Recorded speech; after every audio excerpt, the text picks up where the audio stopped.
Welcome to What Culture Wrestling. I am Andrew Pollard from WhatCulture. I'm joined today by Evan Husney, who is the co-creator, executive producer of Dark Side of the Ring. If you like this sort of stuff, be sure to subscribe to us on all the usual podcast channels. Like, subscribe, comment on YouTube, join us podcast YouTube, or wherever you go.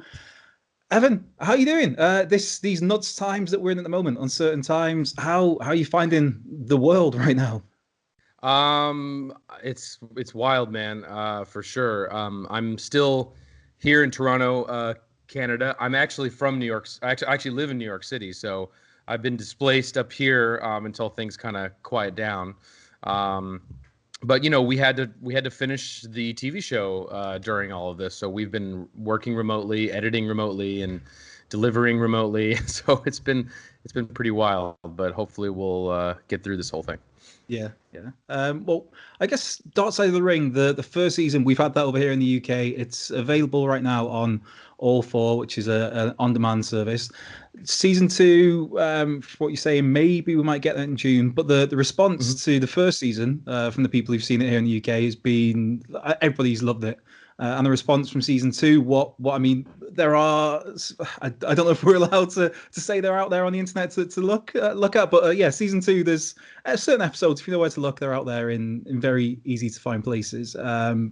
And so from seeing season 2, again, ridiculously good, the work you and Jason have done, Jason Eisner, Hmm. and the crew that you've got involved, even getting praise from the great one again, Dwayne Johnson. Like I know we spoke before, and you and Jason are Hmm. both massive wrestling nerds. So like, how is it Yeah. to get like all of a sudden see like The Rock on social media singing your praises?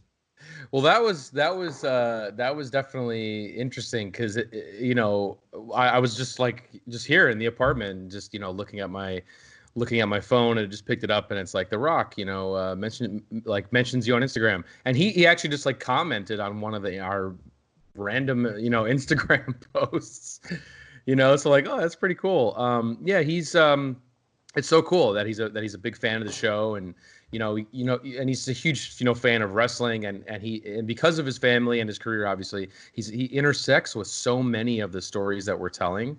So I think, like, for him to kind of revisit a lot of these subjects, like even Dr. D, David Schultz, which is the episode this week, he said that it was someone that he met when he was 12. So it's like so many of these characters and these guys and that's covered in our show, like, he has a history with. So I think for him, it just must be super, super cool to like revisit all that. Because I know that he was really keen on seeing that episode, which is really cool. So, but yeah, it's awesome. Season 2 it's been a whirlwind. It's been, last season we only had to pretty much work on 5.5-ish episodes because we had the Bruiser Brody episode as our pilot episode, so that was already pretty much in the can. So we could focus on 5 episodes, and we thought that was a big challenge. And then now focusing on 10 in the same amount of time with the same number of staff and the same money and everything was really hard. But it was a big challenge, but it was awesome at the same time. I mean, we got access to so many incredible stories, and so many amazing people trusted us with their stories. And yeah, it's just all a blur. It's all a blur now because it's been the past like 9 months, pretty much. Well, I think I'm sure you're like a massive back in the day a Sergeant Slaughter fan. Am I right in thinking this? Where at the Yes. height of his like Iraqi sympathizer, you were that one kid who was cheering on this nefarious heel who was Yeah. who was siding with Saddam Hussein. Right. That was me. Yeah. So, what other like favorites? What got you into wrestling as somebody that clearly loves professional wrestling to this day? What is it that you think is what's that tangible that draws people into wrestling and just makes it such a special form of sport and entertainment? Well, I mean, definitely, I was a kid that, growing up in Minneapolis, like, I was definitely a kid that was like the target demographic for the action figures, like when those came out. So when the WWF Hasbro figures came out, like, I think my mom got me the Big Boss Man Hasbro figure was the first toy that I got, wrestling toy that I got, because I've been really into GI Joe and all that other stuff, and that connected with me in such a like visceral way. And I think somehow I knew that was from wrestling, or somehow I got introduced into wrestling, and then they started taking me to wrestling shows, and then I got swept up into it, like right in that late '80s, early '90s, mostly early '90s, I should say, time period. And then that kind of waned, and then when the Attitude Era, when the Monday Night Wars more specifically, when that was starting up, I mean, I was that type of kid who had the picture-in-picture television. So I could watch Raw, see what was happening on Nitro in the corner, screen, and then I was always tape recording. I think one of them, like I was always like VHS tape recording the other one, and then that spiraled into one night being watching. I had a TV in my room. Must have been 1999, I think, or 98 maybe. And I had a TV on in my room, and all of a sudden this like fuzzy image was coming in. And then I basically heard what appeared to be wrestling, or sounded like wrestling. And then all of a sudden I heard people dropping F-bombs. And I was like, what the hell is this? Like, there's swearing on wrestling? Like, what is this? And then that's how I learned what ECW was. And then ECW at that time period became everything to me. Like, that connected with me much more so than anything. And I was fortunate enough to be able to go to my local mall growing up, and there was actually a video kiosk in the mall, and they actually sold. It was an RF video kiosk, and they sold bootleg ECW. I don't know if they were bootleg, probably were, but bootleg or official ECW VHS tapes there. And then that's when I got to see all of the ECW stuff that I had missed prior, and then that was it. So yeah, it was weird over here in the UK with. Because I guess we're roughly similar ages, I guess. So at that time, we would get an ECW, but it was on sporadically and on certain random channels. Bravo really? And TNT. Yeah, just odd channels. Randomly, like 2 a.m. or something, you'd be flicking through, and but it wouldn't be week to week. It'd just be 1 week it'd be there, the next week it wouldn't be, and all of a sudden, like the next time you see it, there's a new champ, or the Impact players were split up or something, and it's like, how can I keep focus of this properly? Well, they also used to do like the internet pay-per-views. Do you remember that? Yeah, they used to do like the Cyber Slams or whatever, and then like you'd watch it, and it would be like this tiny little video like on your internet browser. Like, what? Like, how am I supposed to watch this? Yeah, that was incredible. Like, as an ECW fan, then, I mean, one of the I don't know if it's classed as essentially the second episode or third episode, because the first episode of season 2 is it's a 2-hour special on the Benoit tragedy, but the next episode after that is New Jack. So as like an ECW fan, how was it to get a glimpse into like the sheer insanity of such a unique figure? Well, I growing up as a ECW fan, I mean, I absolutely was aware of New Jack and always enjoyed seeing his matches.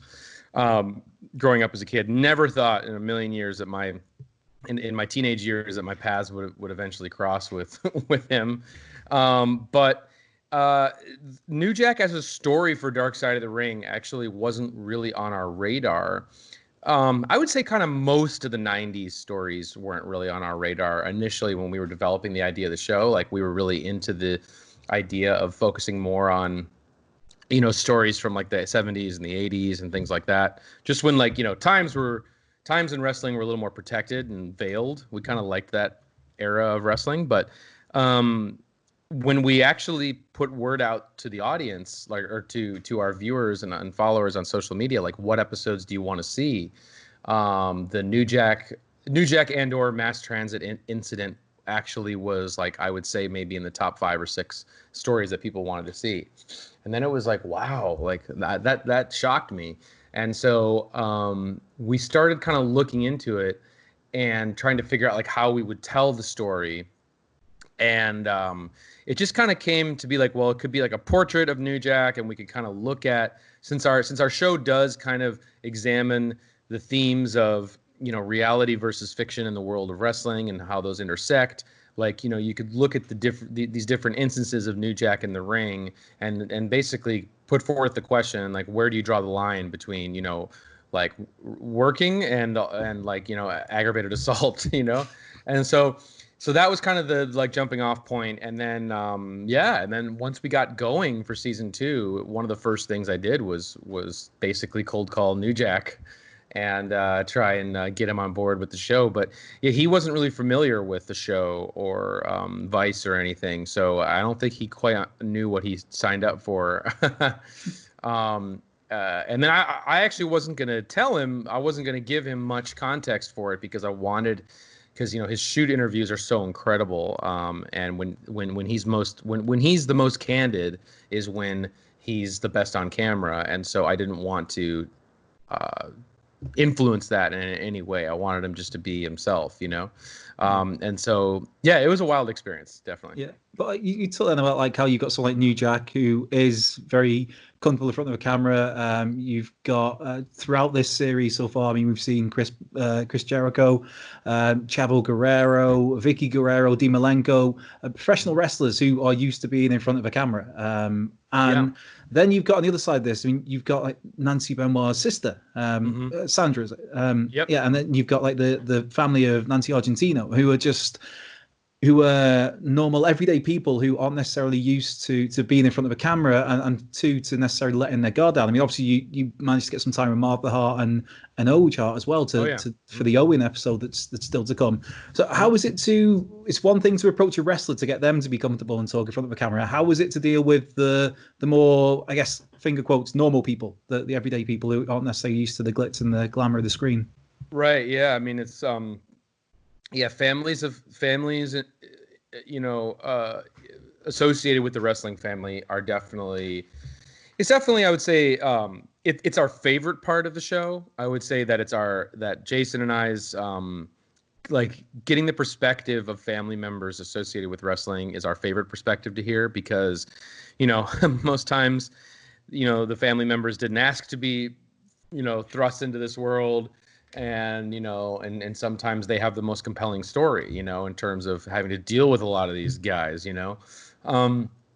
so, but it is also challenging is not the right word, but it is a process in terms of getting them on board and getting them comfortable with being on camera, because these are like, as you said, these are people who don't seek the limelight, or they don't they're not as comfortable on camera.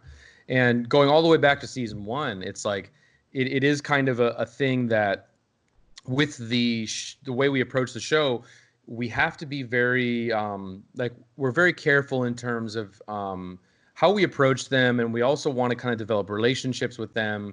And it's not just something you can send an email and say, hey, show up on this day, and they'll be willing to agree to it. Because there's many times where we've gone into situations with family members, and then they're 1 minute they're in and they want to participate, and then the next minute they get cold feet, or they don't want to, or they're uncertain about something.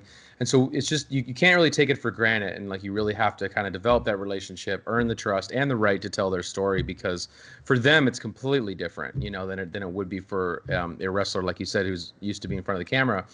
One example is just in the Dino Bravo episode from last week, Claudia, Dino's daughter, was somebody that's never really done any sort of, well, definitely not an on-camera interview. I think she's done one other like written interview before, prior to us, and we got to her through Pat Laprade, who's a Canadian wrestling historian. He's on the show. And we basically had Claudia's interview all lined up and ready to go. And it actually was, I think, the day of the interview or the day before the interview, where she actually pulled out, and she was like, I'm just second guessing this. And then that kind of threw us in, for a loop. But we decided just to don't pressure anybody. Let's not, let's just remember to be sincere, to be genuine, why we're doing this in the first place, to lead with our hearts.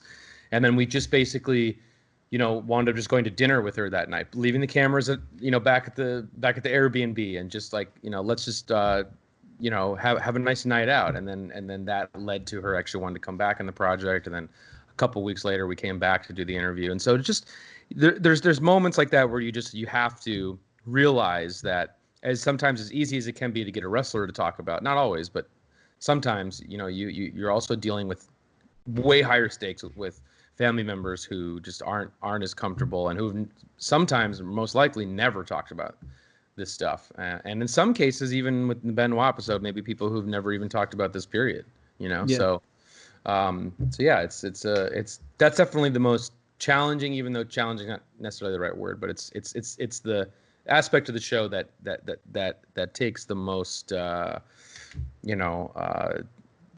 most delicacy, I guess. Yeah, because I guess these people, it is their real lives, it is their real tragedies a lot Yeah. of the time. So it's kind of like pulling off the band-aid, as it were. And like you said, revisiting things that maybe they've never even spoke about before, let alone in the public forum. But Right. I think one of the great things that you guys have done in the first season I've seen and the episodes I've seen in season 2 is that you very much don't force a narrative. You just you lay the facts bare, and it's down to the watching audience to make up their mind. I mean, the Benoit two-parter, really, you cover all the bases there. So it could be easy to just go with the murder suicide route, and that it could be easy to go with the steroid abuse. It could be easy to go with the head trauma. Yet you kind of just put it all there and let the audience to make up their own minds on how to feel about these things. How hard is it? I mean, obviously you guys are talented filmmakers, but do you ever find yourself having to pull yourself back, that maybe you're forcing things in one direction? Yes, definitely, all the time, all the time. It is it's the most challenging part. Well, aside of getting access, the most challenging part in the edit room, I shall say, is looking at, okay, you have this amount of time to tell this story, and 9 times out of 10, you could add another, like if you had the luxury of having another 20 minutes on these stories, you'd be able to cover probably all the bases you needed to cover, and you could leave no stone unturned. But working in the 44-minute realm, it can be very challenging, and there is no wiggle room around that. We have no control over that. That's essentially what's been ordered by the network, and so we have to deliver that. So that proposes like a lot of challenges in terms of boiling a story down, or like how you're going to choose to tell it, which things you have to leave out for time, even though you really don't want to. And so that becomes challenging. But for us, we've always wanted to take the approach with the story of leaving things open-ended. I just always think as a viewer, like for the most part, I prefer that in sort of wanting to come to my own conclusions, and I think that's more interesting, when I'm watching something. So last season, whether it was like with I think the Fabulous Moolah episode definitely is one where you're kind of left at a crossroads of how you feel about this person, and we really wanted to paint the portrait of, of that story to be very like, they're like to show the shades of gray, I guess, in that story. And I think we in the Benoit story, there's many shades of gray in that story, and we really want to present it that way. But every story, like, we approach and telling it in a different way, but the most important thing, which, because there's such a rabid fan base around wrestling, and I am definitely one of them, is that you have this balance of trying to, engage your hardcore wrestling audience, who is your base. That's like your root of your viewing audience. But then there's all these audience members that we also have that don't know anything, don't know who New Jack is. They don't know what ECW is. They don't know like what any of that is. So we always have to make sure that we're not. It's very hard too, because we are such, big wrestling fans. Sometimes it's hard to, again, not take things for granted in terms of what your audience really understands. And so that's also hard too, because you have to dedicate runtime to educating people who might not know for this, because you want these things to exist in a broader audience. I mean, this is television, and there's a lot of money. There is, a budget at stake, So yeah, that's challenging in terms of kind of balancing the needs of both audiences. That's why sometimes you see when people watch the episodes, they say, well, I didn't learn anything new, and it's like, well, I don't know if I could justify making a television show necessarily, just for that small audience that may not know that knows everything about the story, you know. But I know exactly how that person feels because I feel that way watching some like a documentary about like, you know, some heavy metal band or something. I would feel the same way, you know. But yeah, so anyway, it has to have that broad appeal. It has to like check a lot of boxes in terms of educating people who don't know nothing about it, and then also at the same time, like, you know, walk that line so like the most hardcore fan, you know, will also be into it too. So in putting the story together, that's the most challenging part, and whittling it down, like I was mentioning. So definitely, yeah. Yeah, and I think as a self-pronounced wrestler nerd myself, it's you go into like when I found out the first season there was going to be the Montreal Screwjob, you go into that thinking, really, what else can be said about the Montreal Screwjob? But then there's nuggets in there that even the most ardent of wrestling fans will not be aware of. Like Jim Cornette reveals that he was the one that came up with the finish essentially for Bret Hart getting screwed. And there's in the Benoit episodes, there's bits of evidence there that people won't have seen before. Certain images from the crime scene that come up, certain bits of information that come up, and I think you have a really good balance of telling these established stories that some people might know, but you drop in enough to make it to keep the diehard fans engaged and looking forward to what else is still to come. What other nuggets around the corner? Like with Jimmy Snuka, there's the third man in the car, as it were, the Tonga Kid. That was a kind of a mind blower, especially when you see that. I can't think of the cop's name now, and you kind of I won't spoil too much in case people haven't seen it over here in the UK, but just things like that. You manage to constantly educate even the most diehard wrestling fans, which is we definitely try. We're definitely aware of that. We definitely try to do that. And you know, the Montreal Screwjob episode is a good example too of like, you know, when we were our first outing and making the show, it was kind of like making it from the perspective of like we're gonna cover these big stories in wrestling, and the Montreal Screwjob is a huge story in the context of the history of wrestling, and it didn't quite click for me because I was worried about it too. Even after we made it, I was worried about it in terms of like, you know, this is, you know, we're kind of retreading and that, and then it wasn't really until we showed the episode to friends and family members who really don't know anything about any of this. And then when they saw it, and then they had a different perspective on wrestling after seeing it in terms of being like, oh, like not knowing exactly like how the backstage world functions, and like how like what a world championship really means. And so like that made me feel better because it was like, wow, like if you do take into consideration the people that don't know anything about it, you know, and then you kind of make this show kind of a vehicle for more people to understand it, then, you know, I started feeling better about it. And then as the subject of an episode, and yeah, so that's always the coolest thing for us to see.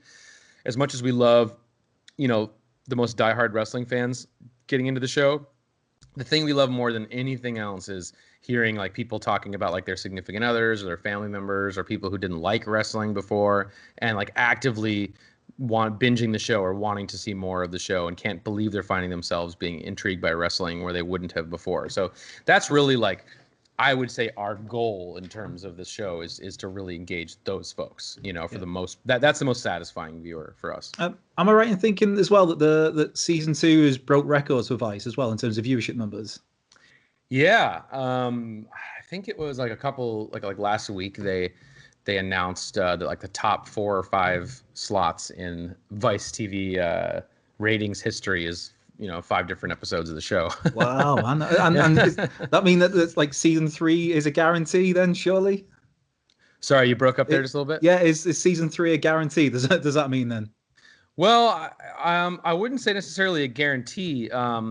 You know, we're like the ball's kind of in their court, I guess you could say, in terms of what they want to do. Obviously, you know, we're in very uncertain times right now. So, I mean, we, you know, in order to do a season 3, we would have to be able to travel and, you know, work with crews on sets and things. So that's kind of a question mark. But I think I think they want to make it happen. You know, for us, like, you know, there's no shortage of stories that we would want to cover for a season 3. You know, and but yeah, I think that hopefully we can work out a scenario with Vice to continue to do it, and we hope obviously that the circumstances in the world right now can ease up relatively soon, but in a safe way. Mm. And so then we can actually, you know, get back to work. But yeah, right now, I mean, it would have to wait until that's in the clear. So Yeah. Oh, like with season two, then it's there's a two-part Benoit episode. There's New Jack. There's the assassination of Dino Bravo. There's Dr. D. Dave Schultz. There's the Brawl for All. There's Owen. I'm trying to think which ones I'm missing. There's the Road Warriors. There's the UWF, which is one I'm really looking forward to seeing on that one. yeah. And then obviously the tragic death of Nancy Argentino. Mm-hmm. I know you guys you got some material for season two during your interviews for season one.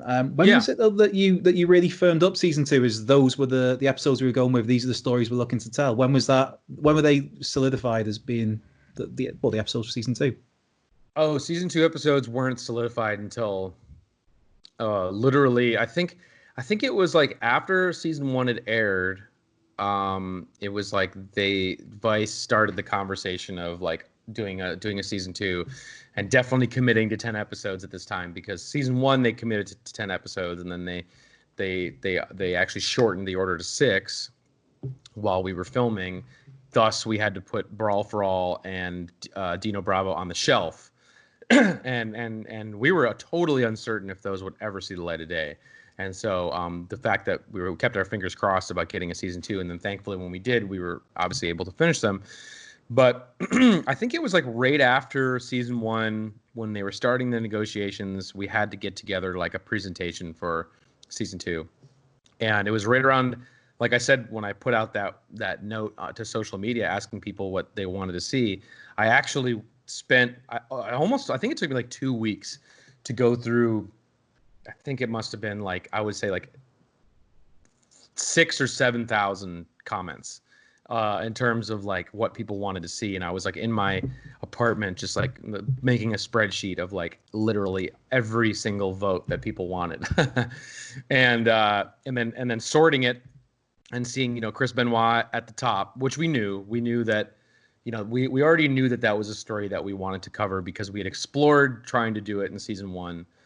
I'm so thankful we didn't, because we were not ready for that whatsoever.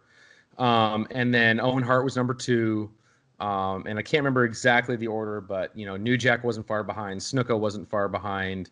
And Road Warriors was actually in the top 10. People really wanted to see. So it was like, we just kind of used that to kind of guide us in terms of what people wanted to see. And then, you know, we had done so much pre-production work on doing the Benoit episodes by that time that we knew we couldn't tell the story in a single hour. So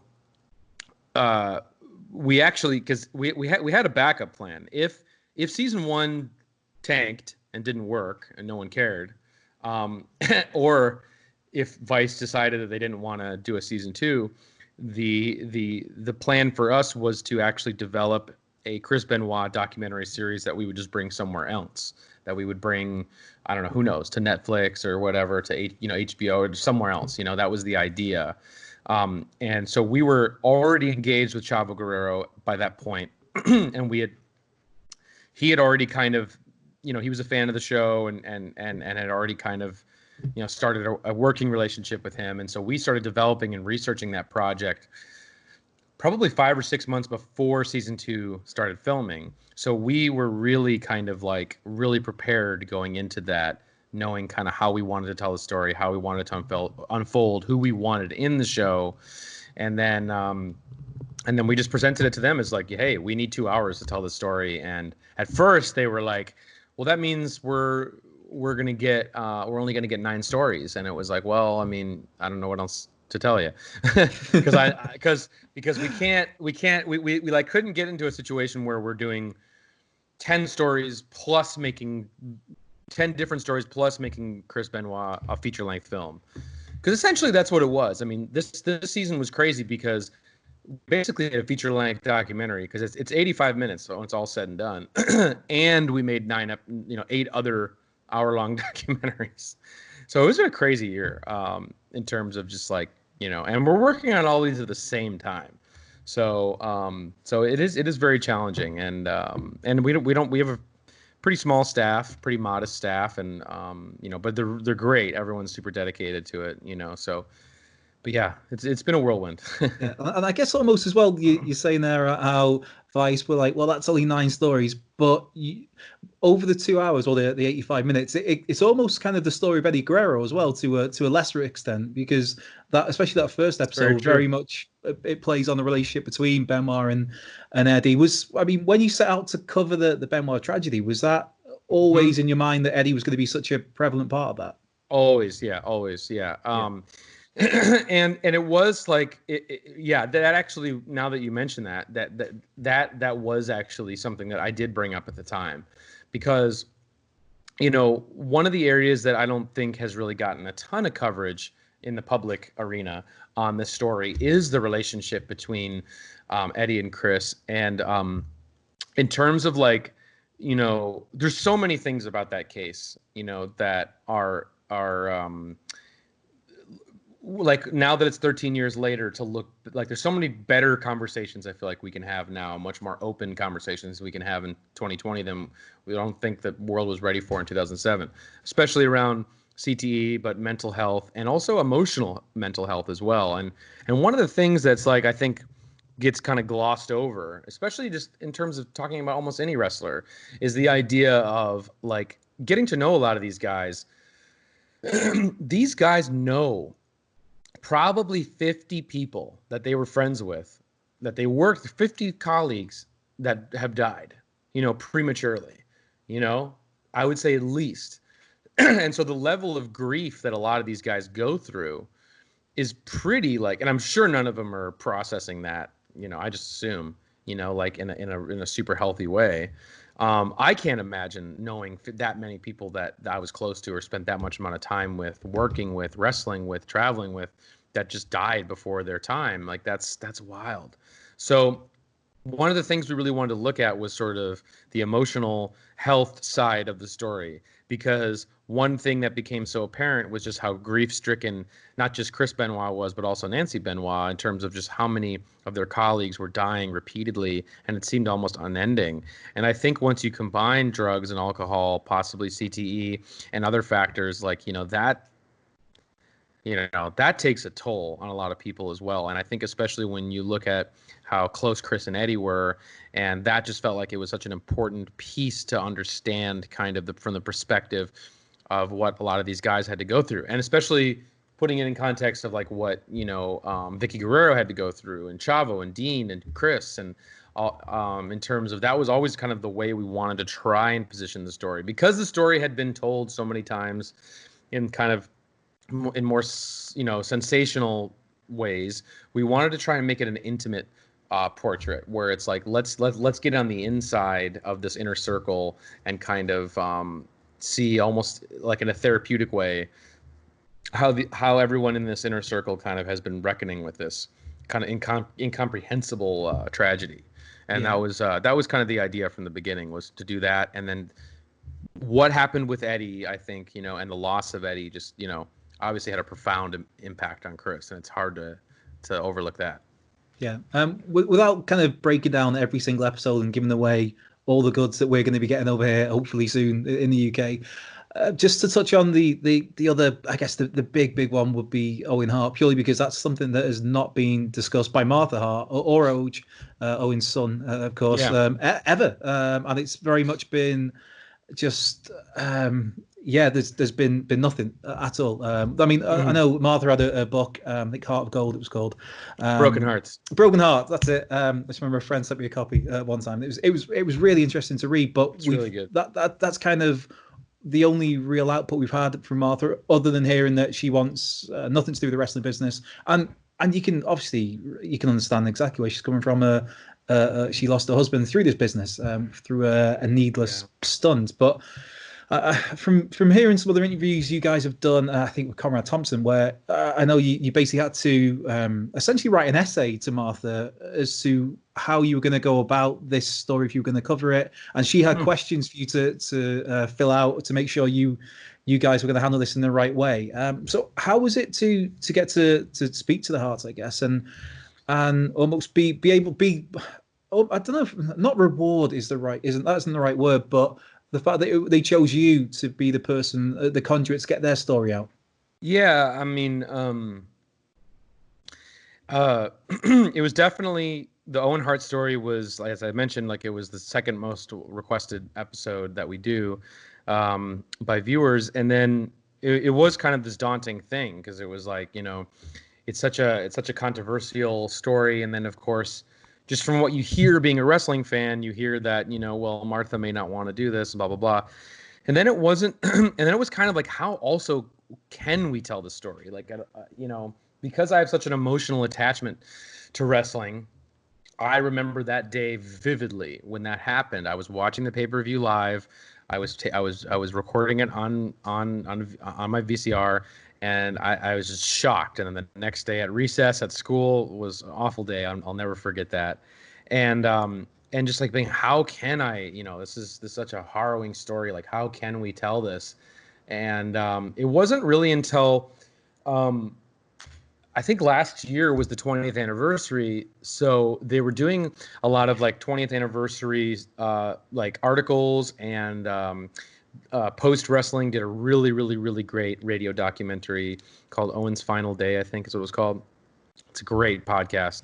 Yeah, John Pollock and Wade. Yeah, those guys are great. Yeah, really good. Amazing. And I kind of listened to that, and that really made me kind of believe, like, wow, there is a whole, like, because I guess I should back up. I only really knew I would say what the casual wrestling fan knows, admittedly, about what actually Am I right in happened. thinking that the special they did, the post wrestling one, that was where it was the guy who was Owen's driver, and you got the ins and outs of the day? Yeah, that was just so eye opening. Exactly. Yeah. So I like growing up, and I never really dug into like the nuance of that tragedy and what went into it, what happened. I only knew, I kind of probably as a fan up until last year was just kind of ignorantly was like, oh, this is just an accident. It's a horrible accident. It's a horrible, tragic accident, but it's an accident, And that's kind of the main perspective that I had on it. I did understand where Martha's point of view was, and obviously with the Hall of Fame, but still I was just like, I didn't really understand like the nuance of the story until I heard the post wrestling piece, which was amazing, and then I also heard Jim Ross's podcast where he talked about it for the first time, and there essentially Conrad was reading from Martha's book, and then JR was reacting to Martha's book, and then hearing Martha's book in terms of some of the things that she was saying about, because she obviously hired. She had investigators, when she was, having her lawsuit, when she was preparing for her lawsuit, she had all these investigators kind of try to piece together what had happened in Owen's last day. And just hearing that and all that information, I was just like, wow, there is a whole new perspective here that I think wrestling fans should see. And I think it would be important for them to see, to understand really what happened. And especially, even and now that we're associated, but now that we have this story in our lineup, I'm seeing a small sampling of the subsect of wrestling fans who do tend to get pretty nasty and are very short-sighted and ignorant in terms of Owen Hart's legacy with the WWE, and that to me kind of shows like that there is. There is a perspective to the story that kind of needs to be told. And that was one of the main reasons why we wanted to do it, was really, Martha's side of the story really is, it's important to hear it from her perspective. Yeah. So, but you asked about just, but them is getting to know them and working with them on this and has been tremendous. They're Oj and Martha are fantastic. They're amazing. Our first meeting was without cameras, and it was incredible. We just really connected and had a really good time. We had dinner and we just talked about like this episode and like what we wanted to do, and I didn't hold anything back and they didn't hold anything back in terms of what we wanted to get out of this piece and what we wanted to do with it and how we wanted to present it. And, it was cool. She remarked to me that I think what sealed the deal is that she basically remarked that, you weren't afraid to tell me certain things, like even though I could tell that you were, kind of worried about like the outcome of what you were saying. So, so I was like, oh wow, and it was really cool. She was super cool, and she's been amazing to work with. And one of the things that you can look forward to in the episode, which I think elevates the episode in a way that it would never be, is that she gave us essentially hours and hours and hours of home video footage that's actually shot, a lot of it shot by Owen Hart, and also features a lot of stuff with Owen in it, all this candid stuff with them around the house and traveling, and it's amazing because all that stuff really, I mean, it adds so much to the piece. Like I can't imagine the piece without like this reoccurring home video footage that I don't think has ever been seen before. So that's really exciting. Yeah. But yeah, it's definitely one of my favorite episodes we've ever done. Again, it was a challenging one to fit into the 44-minute box, but I think it leaves a lot for people to not as familiar with the main points of the story to at least have that takeaway, big emotional takeaway with it, and then obviously there's so much more for the hardcores, for the diehards to dig into with Martha's book, and of course other reporting that's been done on it. Yeah. Privilege is a word I was thinking of, not reward. It must have been a privilege that you were the guys trusted to tell this story, this side of a story, man.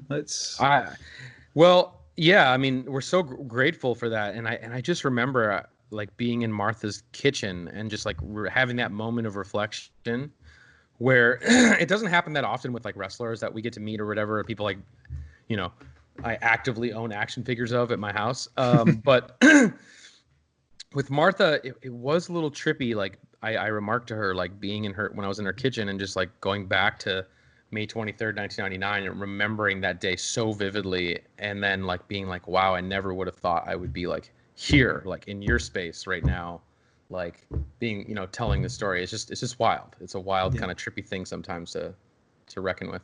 Yeah. Just to wrap things up with a few lighter notes, I guess.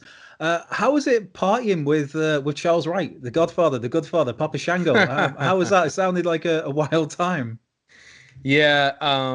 Yeah, man. Charles Bear, whatever you want to call him. He's the best, man.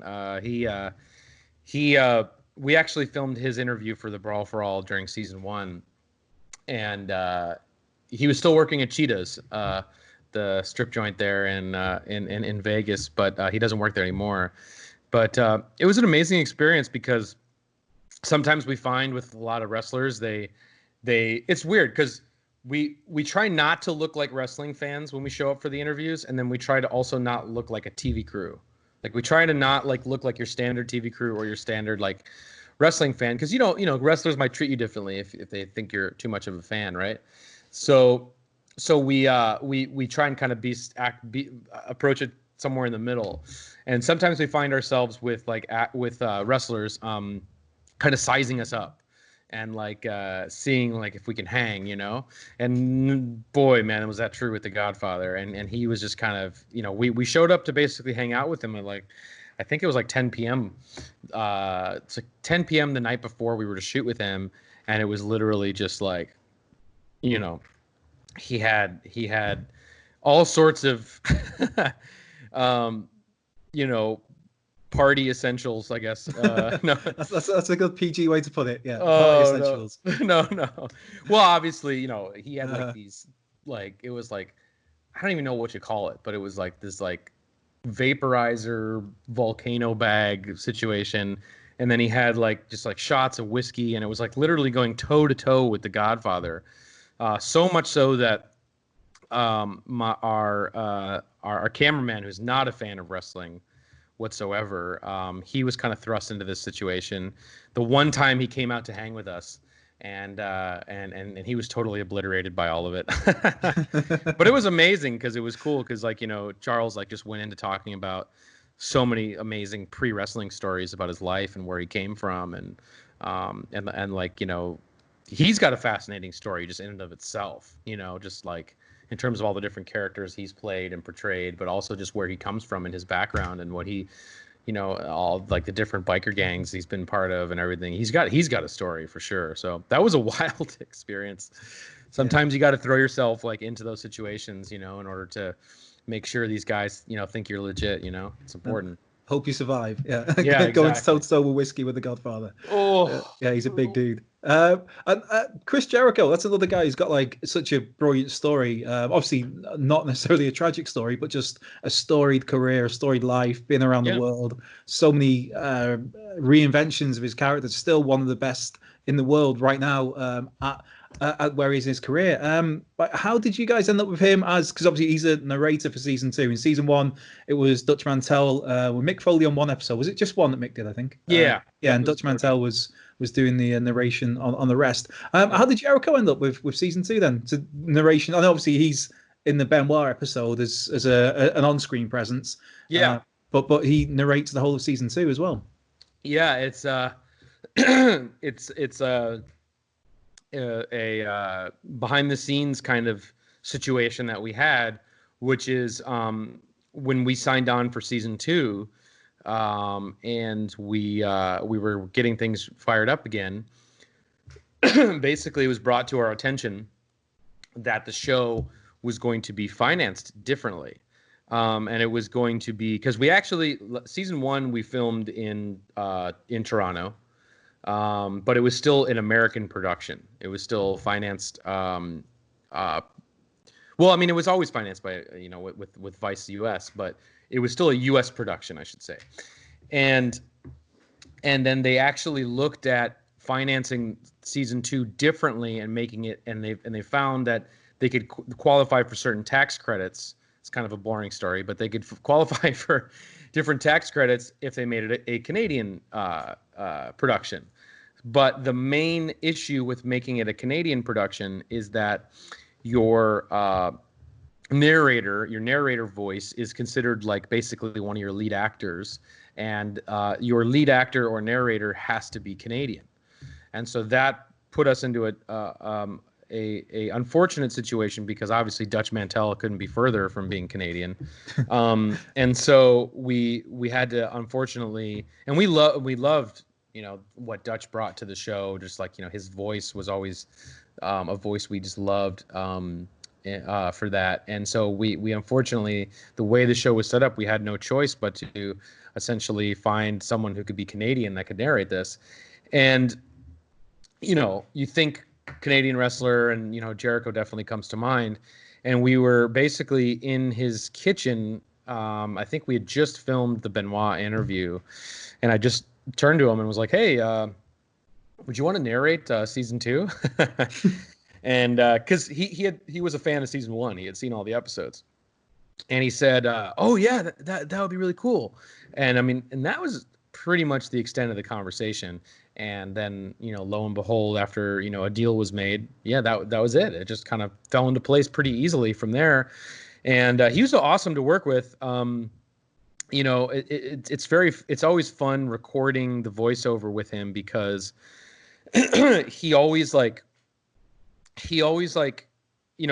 we're recording the voiceover 2 picture. Like there's a reference monitor that's always in front of us. So, we're always watching the episode and seeing his voice over it as he's recording it.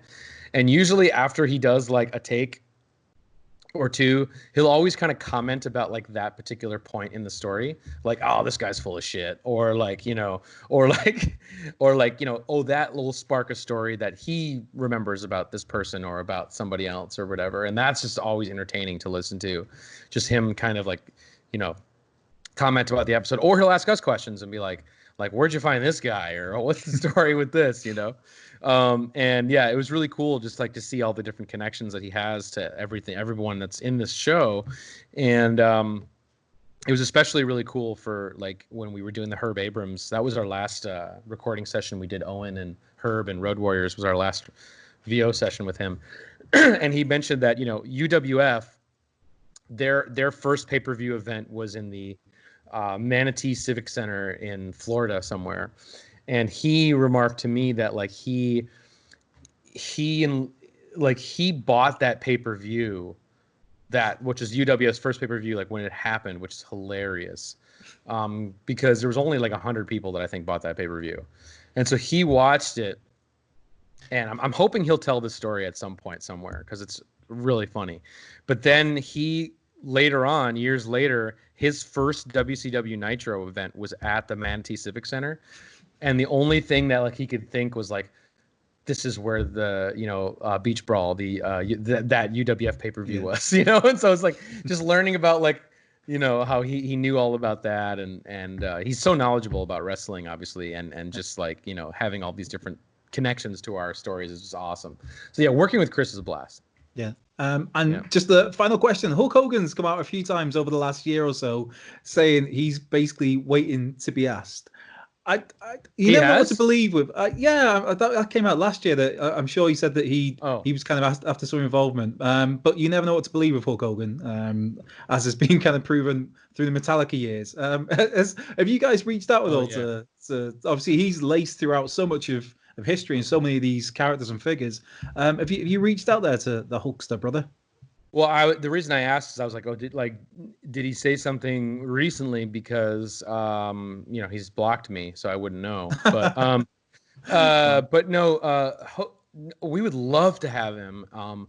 We inquired through a friend of a friend about the Dr. D. David Schultz episode. We thought would be an interesting place for him because him and Dr. D used to be super close, obviously pre WWF era.